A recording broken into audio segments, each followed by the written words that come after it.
Tercer y último bloque de conversación junto al fuego. Recién tuvimos la más que agradable visita de Héctor y ahora estamos con de Héctor Roger, ¿no?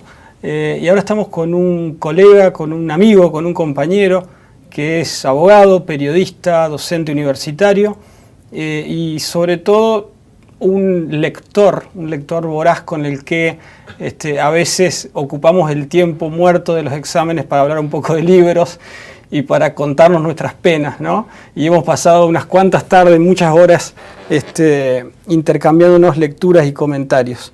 Así que, bueno, se trata de Emerio Agretti, a quien recibimos. ¿Cómo estás, Emerio? ¿Qué tal? Gracias por venir. No, al contrario. Bueno, la consigna era muy sencilla y sobre todo tratándose de un tipo con una práctica lectora.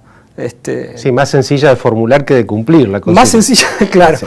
Más sencilla de formular que de cumplir, pero en tu caso no solo sos un lector de libros de periodismo y de política, sino de literatura y aparte tenés una suerte de especialidad en cómic, caricatura o viñetas, no sé cómo lo llamamos, ¿no? Sí, soy lector de historietas, por decirlo así. A lo mejor no tanto lo que es lo humorístico, pero la narración, lo que técnicamente se llama la narración secuencial, digamos, o en viñetas, me interesa mucho como lenguaje y me interesan muchas de las cosas que se hacen en ese lenguaje. Sí, no género, porque a veces se habla de la historieta como género. Como género, claro. Ya los géneros son temáticos, ¿no? Terror, policial, romántico, sí, claro, erótico. Claro. Y, bueno, y la historieta, al igual que la literatura y el cine y otras formas narrativas, se nutre de esos géneros o incursiona en esos géneros. Está bien esa distinción, pero la historieta como tal es un lenguaje. Bien. Y hay inclusive hay todo un campo hasta de investigación académica sobre la historieta, que yo hace unos pocos años desconocía, ¿no? Nuestro amigo Roberto Bono Sprecher, de hecho es uno de los especialistas, pero digo, el tomar la historieta también como campo de análisis, no sé, semiológico, sí, ¿no? Hay toda una tradición. Humberto Eco, que es un poco el patriarca de la semiótica, lo ha trabajado y además con gusto, digamos, no solo claro. Como un objeto extraño, como quien se aproxima a tocar con pinzas y disecciona un objeto, sino es un lector de historietas, Superman o historietas argentinas también incluso, ¿no? Y yo no sé si eso le da otro estatuto o no, pero en todo caso, durante mucho tiempo se pensó a esta narrativa, como bien decís vos, como algo menor, superfluo, o digamos, que no ameritaba estudios serios, y ahora nos encontramos con todo lo contrario, con lo inverso, ¿no? Es decir, esto de considerar, bueno, como vos bien decías, un lenguaje que implica una síntesis de palabra, de imagen y un montón de cuestiones que son muy interesantes para pensar, digamos, es muy interesante. Discursivamente. Como vos decís, se ha estudiado mucho, se lo ha revalorado, se ha valorizado la obra de los historietistas, que también siempre fue considerado algo menor o de consumo popular. En nuestro país, ¿no? Porque son tendencias distintas. En otros países es un consumo de culto, de élite incluso. Aquí en Inclusive Argentina, muchos dibujantes argentinos que laburan para el exterior y son muy conocidos. Y viven muy bien de eso. Muy bien, ¿no? Sí. Carlos Nine, por ejemplo. Pero yo creo que las posibilidades narrativas que tiene, eso es lo que lo hace tan atractivo. Por empezar, la narración secuencial, el hecho de la continuidad, las distintas entregas en episodios, de la posibilidad de seguir un personaje, su evolución y demás. Pero además, digamos, para que no sea literatura dibujada, tiene que contarse la historia con los dibujos, y el texto tiene que acompañar o tener su propia narrativa, tener su propia profundidad.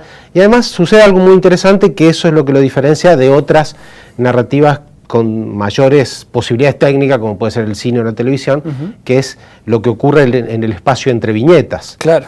Lo que no dibujó el dibujante y completa el lector. Hay como una edición ahí de lo narrativo, digamos, ¿no? Sí. ¿Dónde cortamos sería el... Exactamente. Cuando por ahí vemos en una secuencia dos personas que están hablando y en la siguiente una está volando por una ventana, por ejemplo, bueno, y no vemos la trompada. La trompada está en nuestra cabeza. Claro, hay un manejo del tiempo también, el tempo narrativo.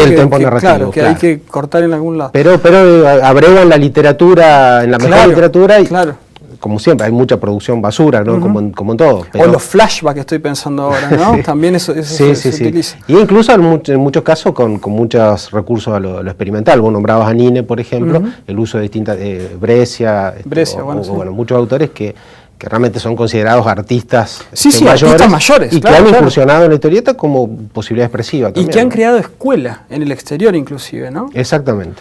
Bueno, veo que te viniste munido de volúmenes. Claro. ¿Qué tenemos? Sí. En principio una narración secuencial, digamos, cronológica, histórica, vivencial, dentro de la cual forma parte de la historieta, ¿no? Esto me retrotrae a mi infancia. Claro, es de una época en que la historieta circulaba masiva y popularmente, de manera muy, muy económica, ¿no? Sobre todo era una forma de consumo popular accesible y extremadamente difundida. Las revistas en las que se publicaban Nippur de Lagas y sus hermanos, Yacaró, Dago, Denis Martin, Pepe Sánchez, Avarese, digamos, todos estos personajes. Era una industria impresionante, muy fuerte. Muy fuerte. La cantidad de ejemplares que tiraban cada una de esas revistas no la emparga ninguna. La Fierro sí llegar a esos niveles de masividad, pero sí como una publicación emblemática de un momento de la Argentina. Bueno, realmente hablan de un momento de una industria cultural que hoy como tal ha desaparecido, hoy se ha reducido significativamente. Pero bueno, quiero decir, estas revistas de la editorial Columba en su momento, de Tony, D'Artagnan, Fantasía, estaban al alcance de todos, todo el mundo los leía y eran bastante arquetípicas en cuanto a las figuras de héroes y villanos, pero... Y los géneros muy marcados, el western, la ciencia ficción, el policial sobre todo, pero te transmitían arquetipos en algunos casos de mucha humanidad y que funcionaban donde a lo mejor uno en una mente todavía infantil o en formación veía reflejados valores que estaba incorporando, los que se estaban nutriendo, la nobleza, la honestidad, el sacrificio, y a veces, el humanismo, ¿no? Aparecía y a veces tenían mucha información histórica. Mucha información histórica, o quiero decir, al margen de la narración en sí, había como una información de contexto de la que uno carecía a veces. Exactamente, exactamente. En algunos casos, no casualmente los personajes que nombré y en Nippur de Lagas pertenecen a un autor en particular, que es Robin Hood, que bueno, sepultado por ahí también por este prejuicio del que ha sido víctima de la historieta, pero era una persona que se documentaba muy profusamente y realmente la carga histórica de personajes históricos, de contextos históricos, incluso lejos por ahí de visiones maniqueas o simplistas, era un verdadero alimento intelectual. Claro, ¿no? Aunque parezca un poco exagerado. Hay muchas historietas, Asterix y Obelix, estoy pensando ahora en Goscinny y Uderzo, que también eran... digamos, tenían un trasfondo histórico, ¿no? Sobre una problemática. Totalmente. Así que bueno, de esas lecturas se nutrió en buena medida mi infancia y en buena medida formaron a quien estaba empezando a hacer, ¿no? De la misma manera que Julio Verne, pues yo era vernista, ¿no? Era claro, ese fue uno de mis primeros libros, el tríptico ahí de 20.000 leguas de viaje submarino, Los hijos del Capitán Grande y La isla misteriosa, con el Capitán Nemo como gran personaje. Inclusive había colecciones. Bueno, esta es la Villiquen, ¿no? Esa es la Villiquen. Traje este libro también por eso, ¿no? Aparte del cariño especial que tengo por ser uno de los primeros libros, lo que significó la biblioteca Villiquen, que hace poco se relanzó con títulos, rescatando títulos de aquella época. Claro, porque eran, discúlpame Merio, esta colección y la Iridium, que era la de lomo amarillo, eran colecciones con todos autores clásicos, digamos, Stevenson, Chesterton, Jack London, Wells, Conan Doyle, Verne, es decir... Mark Twain. Mark Twain, claro, es decir, digamos, era excelente literatura que uno podía leer en esos momentos a determinada... Sí, tenía una gran desventaja que uno en ese momento no advertía, o a lo mejor en ese momento no era una ventaja, Salgari, que era que se trata en realidad de versiones sintetizadas. Claro. Sí. Después uno tuvo y en muchos casos ilustradas. Ilustradas, claro. Entonces era una lectura accesible, fácil, permitía acceder a esos autores, a esas historias, pero no era la historia completa, digamos. No. Pero bueno, cumplía ese rol formativo. Bueno, después llegó El Señor de los Anillos, también. Bueno. Esto creo que es una edición mucho antes de la moda. Claro, sí, mucho antes de las películas, exacto. Claro, esto acredita tu condición de lector de Tolkien antes de digamos. En mi caso es una de esas lecturas, como varias otras que atesoro, que tiene el valor adicional del descubrimiento, porque yo en esa época compraba a través de un catálogo, una revistita que era el Círculo de Lectores, que bueno, era mi acceso en un pueblo del interior de la provincia, donde no había librerías, donde obviamente no existía internet. Y supongo que no lo conocía nadie en ese momento. No simplemente era todos los meses o cada 3 meses, no sé cuánto, uno tenía que hacer un pedido, era la consigna de ese curso de lectores. Y bueno, yo miraba la revista, mira esto, y era así, es como cuando uno entra al cine a ver una película de algo sin haber leído las críticas, sin haberse informado. Era un poco eso, quiero decir, muy previo al fenómeno que desató la película, pero además también sin el nivel de información que a lo mejor se manejaba en determinados círculos literarios, a lo que yo no tenía acceso. Entonces fue el valor del descubrimiento, de pronto, pará, ¿y qué es esto? Esto está bueno. Esto está bueno en serio. Aparte, la sensación de verse inmerso en un mundo del que uno después no quiere salir, que es lo propio de la mejor literatura, por lo menos de la literatura de aventuras, pero así, como con la sensación del descubrimiento, de la terra incógnita. Yo me metí solo acá, nadie me llevó, nadie me dijo metete ahí, y mirá todo lo que estoy encontrando. Cortázar, en tanto, vino ya después... Historia de cronopios y de famas. Claro. En realidad no fue a través de los cronopios que entré a Cortázar, sino gracias a los buenos oficios de algunas profesoras de literatura que uno tuvo en la secundaria. Particularmente cuentos como Las babas del diablo, La noche boca arriba. Entonces aparecía eso y de pronto, pará, ¿qué es esto? Tampoco lo conocía, pero ahí sí hubo una guía experta, en todo caso, u oportuna. O alguien que aconsejó, que recomendó. La importancia también de la astucia en la selección de los textos como estrategia pedagógica, ¿no? Porque muchas veces en nuestras escuelas se atosiga a los chicos con cosas que son importantes, que tienen que leer, pero que no les atraen, no los enganchan. Y sin embargo acá... Yo no digo una adaptación, pero tiene que haber una correspondencia, el término de Héctor, entre la edad, porque a veces a los 13 años te caen con el poema del mío Cid, y es cierto. Es imposible que eso funcione, ¿no? O sea, se podría empezar por literatura argentina contemporánea y en todo caso después ir a textos. Bueno, no sé. Sí. Las profesoras me van a matar. Sí. Pero, no sé, porque eso genera rechazo muchas veces, ¿no? Esa literatura a destiempo, en un español antiguo y demás. Sí, ni hablar. Igual siempre uno se topa con la cuestión de que sobre gustos no hay nada escrito. A mí me ha pasado ya como docente, por ahí trabajar con una de mis autoras favoritas, ya descubierta más tarde. Me la has mencionado y recomendado muchas veces y hasta ahora no te hice caso. Claro, la saga de los confines, en este caso Los días del venado, que también es una trilogía, al lector desprevenido puede parecer como una suerte del Señor de los Anillos vernáculo, o como una versión criolla del Señor de los Anillos, pero en realidad es mucho más, y sobre todo a nivel literario, a nivel de prosa, es realmente exquisita. Pero bueno, me ha tocado que eventualmente se lo recomendé a alumnos míos, y alguna alumna me dijo, sí, me lo hicieron en la secundaria, y fue aburridísimo, usó otra palabra, pero bueno, se refería a que le había resultado aburridísimo. Yo no lo podía creer. Pero bueno, quiere decir que tampoco uno a veces tiene esa sintonía lo suficientemente afinada, digo, como para que no carguemos la tinta con nuestras profesoras de literatura.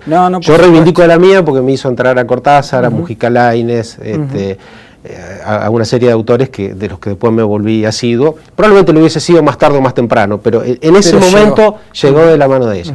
Y bueno, a lo mejor otras se han equivocado, pero quiero decir que todos estamos expuestos a hacerlo. Por supuesto. Porque uno muchas veces aconseja libros desde su lugar y la otra persona está en otro momento de su vida y de su formación. Me parece fundamental verlo desde el placer de la lectura, ¿no? Claro. Trabajarlo desde ahí. Pero bueno, no todo el mundo tiene los mismos placeres o disfruta de las mismas cosas, ¿no? Esa es la barrera. Bien. ¿Qué más? Bueno, ¿tenemos tiempo? El tiempo nos está atosigando un poco, pero vamos a comentar brevemente. Y diría, el inicio de mi adultez fue con este libro, probablemente de mis lecturas adultas. ¿No?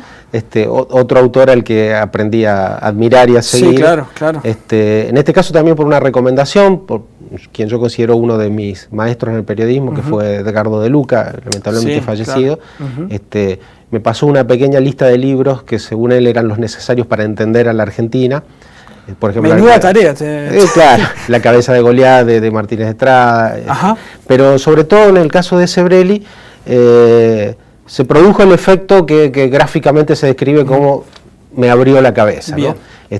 Toma una serie de tópicos incorporados al discurso contemporáneo. Bueno, Sabrieli ha sido un gran estudioso del peronismo, por ejemplo, como fenómeno, pero en este libro en particular repasa todo lo que él identifica como amenazas hacia el pensamiento racional o hacia la evolución del intelecto humano. Por eso habla de el asedio a la modernidad. Entonces repasa corrientes como el indigenismo, el ecologismo ultranza, ciertas ideas románticas que a veces no van de la mano con la evolución del pensamiento, y lo hace con mucha claridad, con mucha certeza. Y decir, fue de pronto abrirme un mundo de ideas distinto en algunos casos, y en otros casos ver corroborado cosas que uno intuía o pensaba de manera balbuceante, y ahí estaban expresados de manera muy clara. Bien, ¿no? El tiempo es tirano, pero vamos a mencionarlo solamente el título. Pablo de Santis, bueno, que es otro de mis autores favoritos. El calígrafo de Voltaire, ¿sí?